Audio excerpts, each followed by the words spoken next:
The most groundbreaking study on natural muscular development was published by Corey and colleagues in 1995. The researchers went to local gyms in Los Angeles and Boston and asked people if they were natty or not.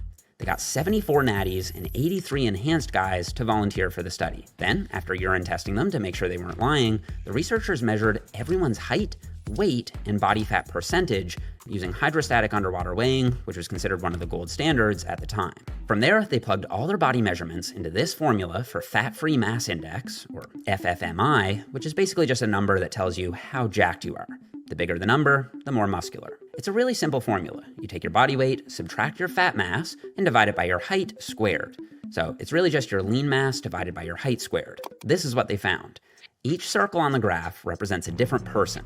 On the left are all the natural lifters, and on the right are all the lifters taking steroids. And on the y-axis is their FFMI. Remember, the higher the number, the more jacked. So this guy was the most muscular, this guy was the least muscular. There are a few really interesting findings here. First, it's obvious that the steroid users were more jacked on average. No surprises there. But if you look at the individual subjects, you can see that going on steroids didn't actually guarantee that you'd be bigger than every natty. Like, this guy down here was taking steroids, and he was still smaller than 86% of the natural lifters. Actually, quite a lot of the natural lifters were just as jacked as the enhanced guys. Like, all of these lifters had an FFMI of 24 to 25, and while 14 were enhanced, 9 were natty. But I think the main takeaway from this study is that there really was a hard cutoff for the natural lifters.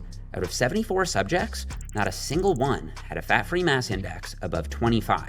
100% of lifters with an FFMI of 25 or higher were on steroids. This led the authors to state that only rare individuals, perhaps with some genetic or congenital anomalies, may attain an FFMI in excess of 25 without steroids. I fit their trend too. According to my latest DEXA scan, I'm 10.3% body fat, I'm 164.5